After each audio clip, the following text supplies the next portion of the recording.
라디오에 물어보세요.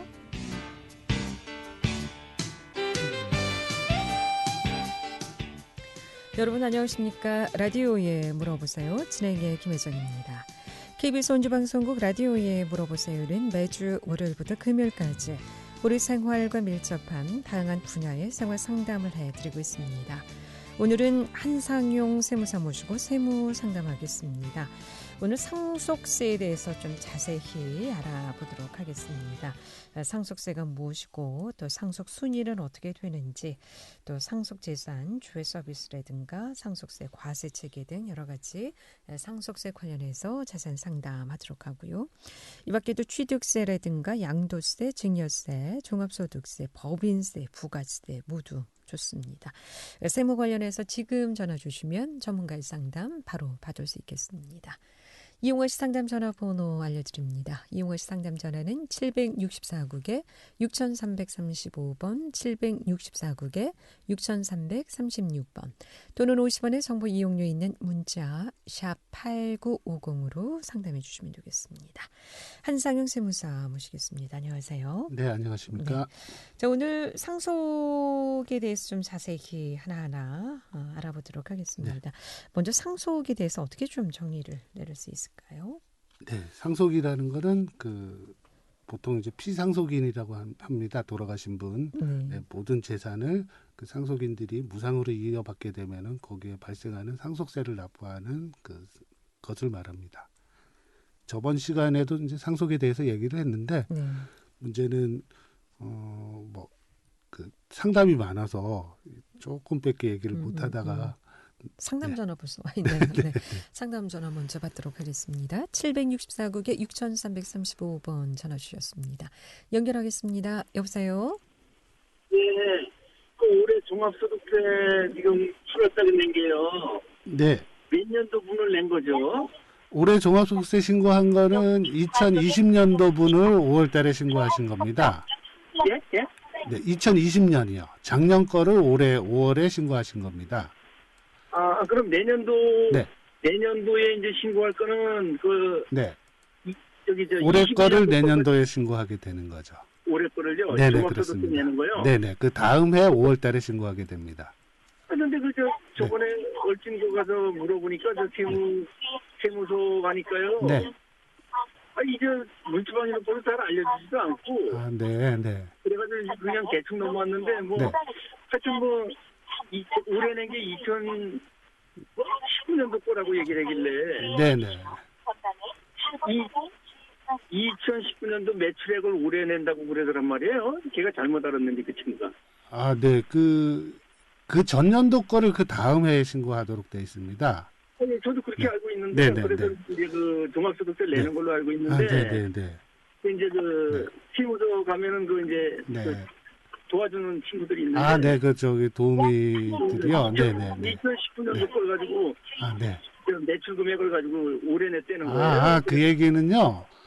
네. 신고할 때 이제 장부를 할지 추계를 할지 이런 것들을 판단하는데 영세 사업자분들은 이제 정부에서 매출액만 가지고 소득 금액을 정하는 그런 방식을 이용하기도 합니다. 그걸 이제 추계 방식 신고라고 하는데 그게 이제 거기에 기준 이제 경비율이 있습니다. 이제 단순 경비율 대상자가 있고 기준 경비율 대상자가 있는데 그게 업종별로 각각 다르긴 한데 그 전년도 매출액을 기준으로 단순 경비율인지 기준 경비율인지 요걸 판단하게 되니까 그 2020년 거를 올해 신고한다고 하더라도 전년도 매출액을 기준으로 판정을 하기 때문에 2019년 기준으로 단순 경비율인지 기준 경비율인지 판단한다는 그 얘기인 것 같습니다.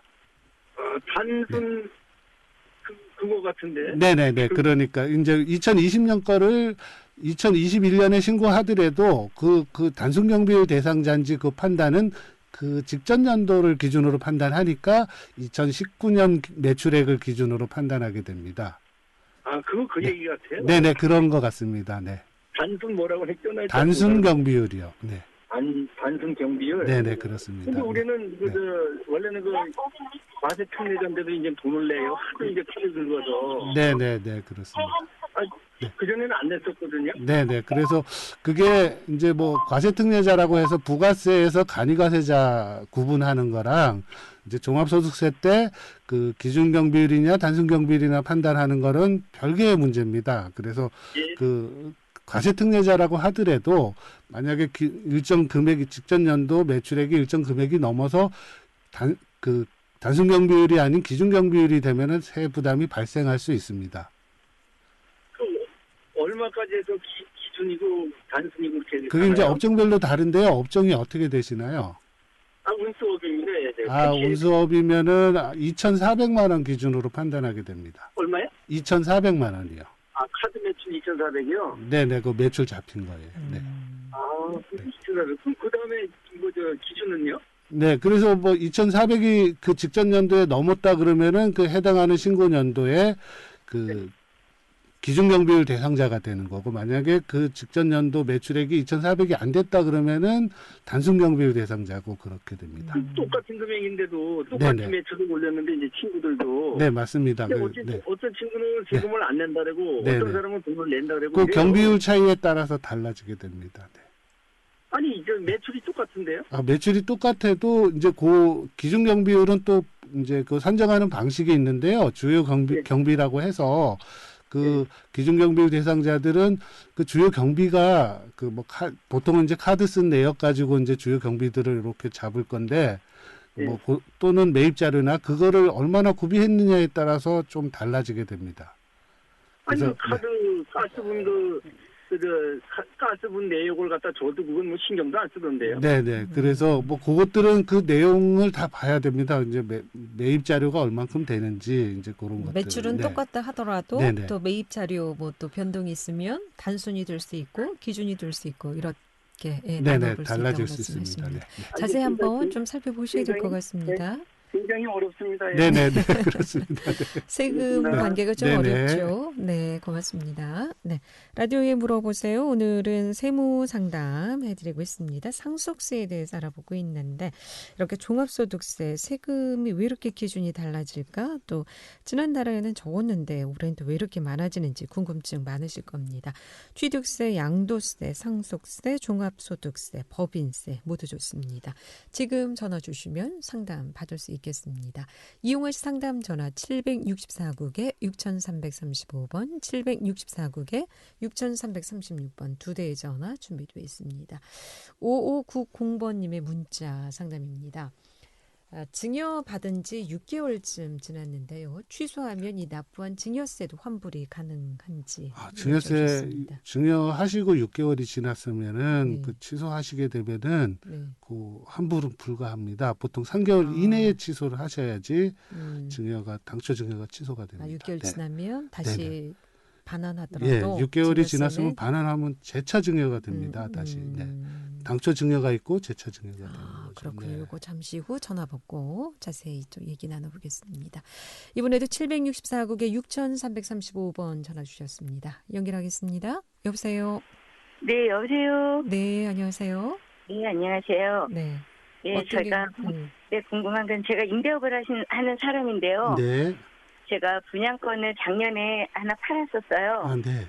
네, 근데 이번에 달에 네. 집을 네. 또 팔게 됐어요, 하나를. 네네. 근데 혹시 양도소득세를 내야 되나요?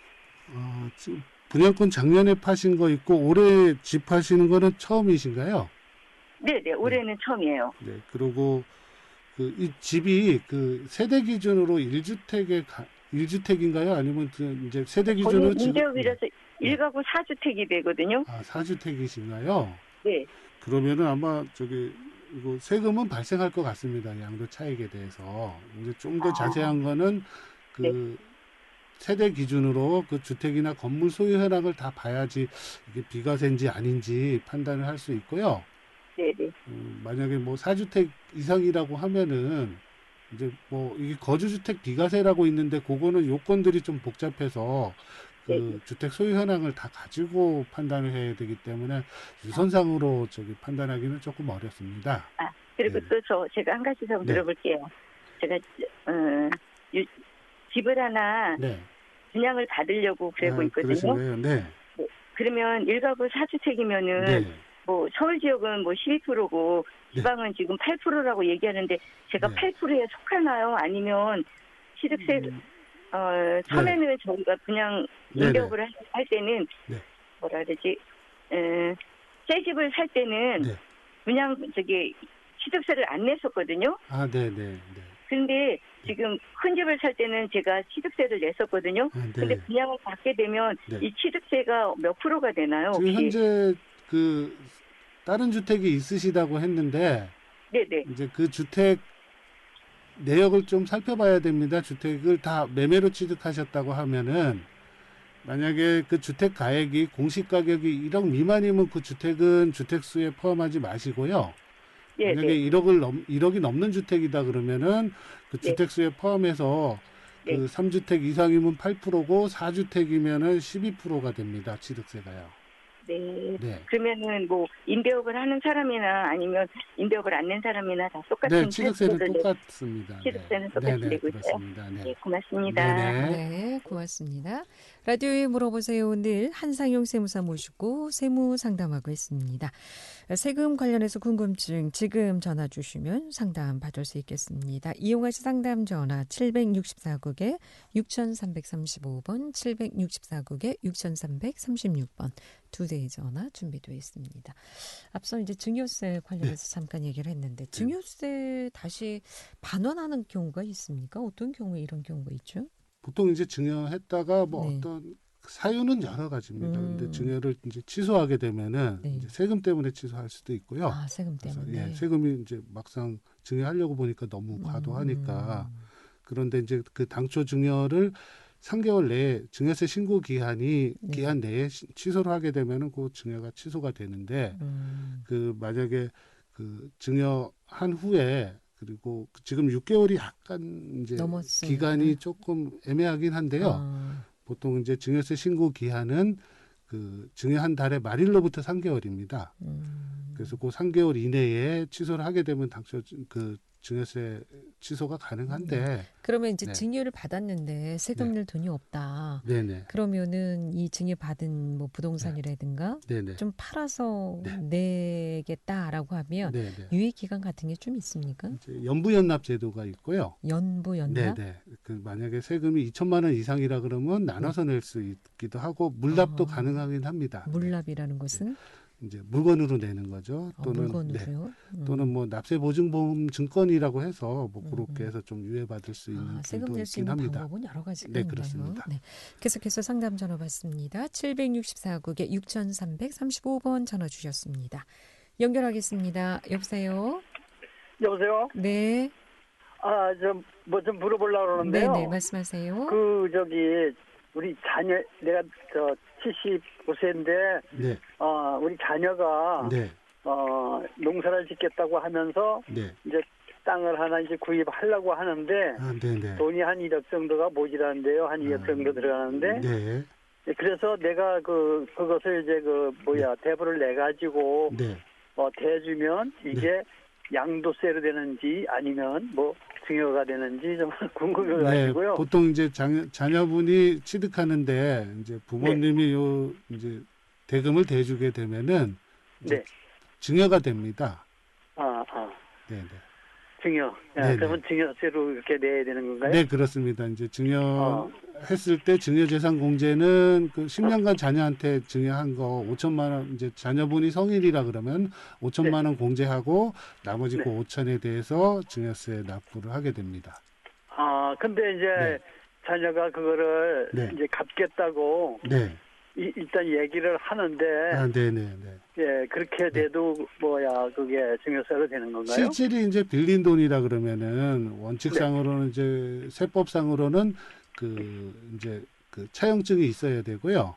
그리고 실제 이자 주고 받은 내역이 있으면은 국세청에서도 뭐 보통은 인정을 하게 됩니다. 그러니까 차용증을 쓰셔야 되나요? 그럼 네, 이자도 그렇죠. 받으셔야 되고. 그래서 뭐 좀 공증도 받아볼 필요도 있고 왜냐하면은 거짓으로 그냥 차용증만 쓰는 경우도 있으니까 국세청에서는 약간은 좀 부모 자식 간에 차용한다 그러면 약간은 이제 인정을 안 하려는 그런 부분이 있습니다. 네, 그래서 확실하게 하시려 그러면 공증하고 차용증 있고 이자 주고 받고 그렇게 하시면은 조금 안전할 겁니다. 예. 네네. 예, 감사합니다. 네네. 고맙습니다. 네, 네. 그런데 1억 정도 뭐 잠깐 빌려줬다고 그렇죠. 생각하면 네네. 되지. 네. 그걸 뭐 세무서에 증여했다라고 신고는 하지 않으면 네. 이걸 뭐 증여했는지 빌려줬는지 알 수 없는 거 아닙니까? 그렇죠. 네. 그렇긴 한데 네, 이제 네. 알게 됐을 때 이제 아. 실제로는 증여가 되는 거고 음, 만약에 뭐 그때 이제 빌려준 돈이다 이럴 때는 네. 그 빌려준 돈이라는 걸 입증할 만한 그런 자료들이 있어야 되는 근데 이 겁니다. 큰 돈이 오고 가게 되면 네. 세무서에서 네. 이 돈이 어떻게 오고 네. 갔는지 추적을 하시나요? 이제 어떤 문제가 있을 때 그때 문제가 보게 있을 되는 때. 거지 그 네. 돈을 다 들여다보진 남의 않습니다. 통장을 또 막 네, 들여다볼 수는 그렇습니다. 없는 네. 거 아니겠습니까? 네, 네, 네. 아, 그러니까 양심에 맡기는 네. 수밖에 없겠네요. 혹은 이제 뭐 이런 것들이 문제되는 게 미성년자거나 소득이 없거나 뭐 이랬을 때 네. 그러니까 만약을 대비해서라도 차용증 네네. 정도는 써두시고 네, 채용증하고 그걸 좀 이자, 객관적으로 이제 이렇게 증빙할 수 있는 것들을 마련해 놓으시면 좋습니다. 그럼 이자를 지급하는데 이제 아들 딸이니까 네네. 법정 이자보다 내가 대신 조금 네. 받을게 이렇게 해서 네네. 받는 건 어떤가요? 이제 그 부분도 문제가 될 수는 있는데요. 네. 문제는 뭐 작게 하는데 그게 이제 그 이자 자체를 증여로 보게 되는데 그게 이제 얼마 안 되면은 그 증여로 보는 그 금액 기준선이 있습니다. 그래서 거기에 해당 안 되면은 이제 걱정을 안 하셔도 되는 경우가 있습니다. 소액인 경우에는. 네. 네. 라디오에 물어보세요. 오늘 한상영 세무사 모시고 세무 상담하고 있습니다. 11시 46분 지나고 있습니다.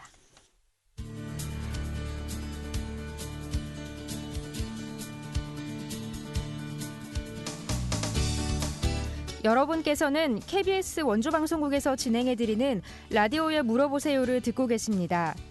라디오에 물어보세요는 매주 월요일부터 금요일까지 실생활에 필요한 생활 상담을 해드리고 있습니다. 라디오에 물어보세요. 지금 여러분의 상담 전화를 받고 있습니다. 전화 주실 곳은 764-6335번, 764-6336번입니다. 지금 전화 주시면 전문가와 바로 상담하실 수 있습니다.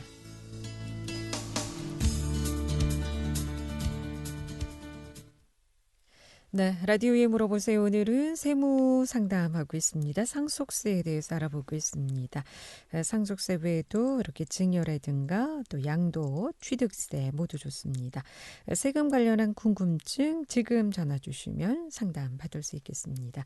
764-6335, 764-6336 두 대의 전화 준비되어 있고요. 또 50원의 정보 이용료에 있는 문자 샵 8950으로 상담해 주셔도 되겠습니다. 자, 상속 순위부터 좀 알아볼까요? 상속 순위는 어떻게 됩니까? 네, 기본적으로 상속 순위는 직계 비속이 우선이고요. 네. 그다음에 직계 비속이 없다 그랬을 땐 존속이고 배우자는 항상 그 직계 비속이나 존속의 동순위가 됩니다. 이제 그조차도 없다 그러면은 이제 그다음에 친인척, 형제자매나 친인척으로 가게 되고요. 네. 네. 그럼 1순위가 일단 직계 비속과 이제 배우자. 네, 그렇습니다. 네. 그리고 2순위가 피상속인의 직계 존속과 배우자. 네, 이제 그렇습니다. 존속이라면 부모라든가 네, 네, 네. 조부모. 네, 그렇습니다. 네. 그리고 3순위가 네, 형제자매가 피상속인의 되죠. 형제자매. 네, 그리고 사촌이까지 나와 있나요? 네, 사순위는 사촌까지 가게 됩니다. 아, 사촌까지. 네. 그럼 사촌이면은 뭐 삼촌, 고모, 이모도 해당이 됩니까? 네, 보통 반계라고 하죠. 직계는 이제 수직적 구조고요. 네. 부모 자식. 네. 그리고 이제 형제로 갈 때는 수평적 구조니까 보통 반계 혈족이라고 부릅니다. 그렇게 해서 사촌까지 가는 그럼 겁니다. 사촌까지 없으면 어떻게 됩니까? 없으면은 뭐 이제 보통은 이제 흔하진 않은데 그 네. 뭐 근친을 찾긴 하는데 뭐 그런 경우는 많지는 않고요. 보통 아예 정말로 없다 그러면 국가에 귀속되게 됩니다. 그렇군요. 이제 돌아가시게 되면 재산이 또 얼마나 있는지 자식들이라고 해도 모르는 경우 있지 않습니까? 네, 맞습니다. 뭐 내가 네. 재산이 얼마 네. 있다 이렇게 네. 표기해 주시면 괜찮겠습니다만 또 갑자기 뭐 돌연사로 네. 돌아가시는 경우도 있고 이런 본래 경우. 뭐 취득하신 경우도 있을 네. 수도 있고요. 뭐 또 금융재산 같은 경우는 어디 뭐 계좌가 있을 수도 있고. 그렇죠. 그럴 경우는 어떻게 좀 확인이 가능한가요? 시청이나 그 정부24 들어가면은 네. 그 안심상속 원스톱 서비스라고 있습니다. 보통 이제 돌아가신 후 3개월 내에 신청해야 되는데 그거 네. 상속인이 신청하게 되면은 그분 앞으로 있는 모든 재산이 조회가 됩니다. 아, 3개월 내에 네네. 안심 상속 원스톱 원스톱 서비스. 서비스. 네. 여기에는 뭐 네. 모든 그렇습니다. 그 부동산부터 시작해서 예금 네네. 내지는 각 뭐 계좌 뭐 대출 채무까지 네네. 다 네. 나옵니까? 네, 그렇습니다. 그렇군요. 그럼 이 상속세 과세 체계는 어떻게 돼 그 있습니까? 보통 지금 이제 상속세 정부에서도 네. 좀 뭐 지금 좀 개편을 해야 되지 않느냐 이런 논의가 있는 걸로 알고 있는데요. 왜냐하면은 그 집값이 워낙 급등하다 보니까 네.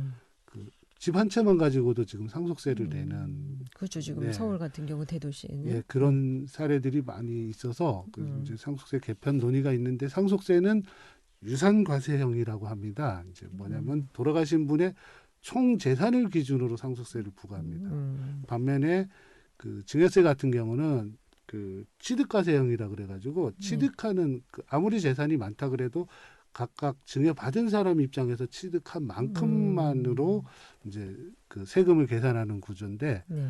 그 지금 유산과세형이 돌아가신 분의 총 재산이다 보니까 이게 어떤 차이가 있냐면은 세율이 누진 구조다 보니까 이제 세 부담의 차이가 있습니다. 그래서 요거를 지금 집값 상승도 있고 이제 뭐 그래서 좀 상속세 개편이나 뭐 좀 바꿔야 되지 않느냐 이런 논의가 있는 걸로 알고 있습니다.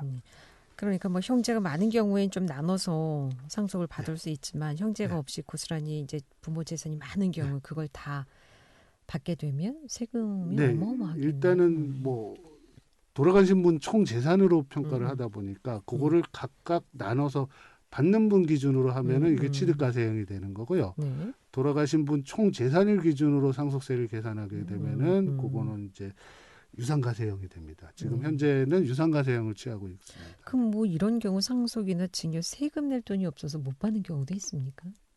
네, 뭐 그럴 수도 있습니다. 그런 경우에는 앞에서도 현물로? 네네. 이제 뭐 상속을 받았는데 네.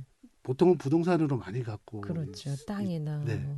그러다 보니까 내실 세금이 없으니까 그 일단 2천만 원이 넘었을 때 물납이나 연부연납 제도라고 해서 보통은 그 5년간 나눠서 낼 수 있도록 그런 제도를 갖고 있습니다. 그렇군요. 그럼 상속세 계산은 어떻게 하게 됩니까? 그 상속세는 이제 문제는 총 상속 재산을 먼저 좀 전에 그 이제 안심상속 원스톱 서비스나 이런 걸 통해서 돌아가신 분의 총 재산을 파악해야 됩니다. 네. 그래서 총 재산을 그렇게 파악하는데 그 총 상속 재산이라는 거는 여기에 이제 의제 상속 재산하고 추정 상속 재산이라고 있습니다. 이제 납세자분들은 이제 이 부분을 잘 이제 놓치게 되는 부분입니다. 그 의제 상속 재산이라는 거는 보험금이나 신탁 재산 그리고 퇴직금을 얘기하는 거고요. 이런 경우는 안심상속 원스톱 서비스에 없겠네요. 거기에서는 이제 의제상속재산은 나올 수는 있는데 추정상속재산 같은 경우는 거기에서는 나올 수가 없습니다. 그러니까 의제상속재산이라는 것은 보험금이나 신탁재산, 퇴직금 이런 보험금 경우. 정도는 나오는데 신탁재산이나 퇴직금은 거기에서 안 나올 수 있습니다. 그렇죠. 네. 회사에 그대로 그렇습니다. 있는 경우 있으니까. 그럼 이 추정상속재산은 뭡니까? 네, 이 부분은 이제 다들 모르고 계신 부분인데요. 저도요. 궁금해요. 돌아가실 것 같다 그러면은 그 지금 상속세 체계가 누진과세 제도이기 때문에 미리 재산을 분산하려고 합니다. 이제 그러다 보면은 그 미리 이제 뭐 재산을 빼돌리는 거죠. 이제 뭐 처분하거나 뭐 그렇게 해서 그 미리 재산을 처분했는데 그 돈이 어디 갔는지를 소명을 못 하게 되면은 도로 상속 재산에 합산합니다. 그래서 돌아가실 시점에는 그 재산이 없을 테니까. 예를 들면은 뭐 땅을 미리 팔았다. 팔았는데 팔았으니까 상속 재산 조회하면 땅은 안 나오겠죠. 그렇죠. 그 판도는 어디 갔냐를 따지는데 그거를 뭐 기한 없이 막 따지면은 그 상속인들한테 큰 부담이 될 거고 그래서 1년 내에 2억, 2년 내에 5억 이상 처분을 했으면은 그 처분한 재산 가액의 80% 이상을 그 어디로 용도를 썼는지 입증을 하게 되면은 합산을 안 하고 만약에 입증을 못 하게 되면 도로 합산을 하게 됩니다. 근데 2년 이내에 처분한 재산이 5억이 안 되는 경우에는 그러면 합산을 안 합니다. 합산을 안 해주고 그렇습니다. 1년 이내인 경우에는 2억. 네, 2년 그렇습니다. 이내인 경우에는 5억까지 네. 그냥 뭐 눈 감아준다. 네, 5억까지는. 재산 이제 처분의 종류별로 해서 음. 금융재산하고 부동산, 기타 재산 세 개로 나눠서 이렇게 각각 판단을 하게 되고요. 네. 그리고 또 한 가지가 만약에 은행에서 대출을 빌렸다. 네. 그러면 돌아가신 시점에 채무가 잡히니까 이거는 상속재산에서 빼주거든요. 그렇지만 대출을 2년 내에 한 5억을 빌렸는데 네. 그 돈이 어디 갔는지 없다 그러면은 그 80% 이상을 어디에 썼는지 소명을 못 하게 되면은 또 그것도 합산을 하게 됩니다. 그러면 이 법을 악용하는 사례들도 있겠네요. 2년 이내, 네, 그렇습니다. 5억 이내. 네네, 그 이내면은 네. 뭐 가능한. 왜냐하면 생활비도 있고 뭐 병원비도 있을 수 있고 그렇죠. 그러니까 그런 부분까지 다 이렇게 일일이 입증할 수는 없으니까 이렇게 금액적인 한도를 둔 겁니다. 미리 대출을 해서 자녀들에게 네네, 증여를 줬을 해도 수도 있고, 네. 방법이 없네요. 네네, 그렇습니다. 5억까지는. 네. 오늘 여기까지 듣겠습니다. 상속세 아직도 얘기할 부분이 많이 남아 있는데, 네네. 예, 아우 세금은 해도 어렵고 그죠? 네, 그렇습니다. 네, 오늘 일단 여기까지 듣겠습니다. 고맙습니다. 네, 잘 감사합니다. 들었습니다. 네. 예. 라디오에 물어보세요. 오늘은 한상윤 세무사 모시고 세무 상담해드렸고요. 내일 이 시간에는 원주 세브란스 기독병원 이비인후과 박상만 교수 모시고 이비인후과 질환에 대해서 상담하도록 하겠습니다. 함께해 주신 여러분 고맙습니다. 안녕히 계십시오.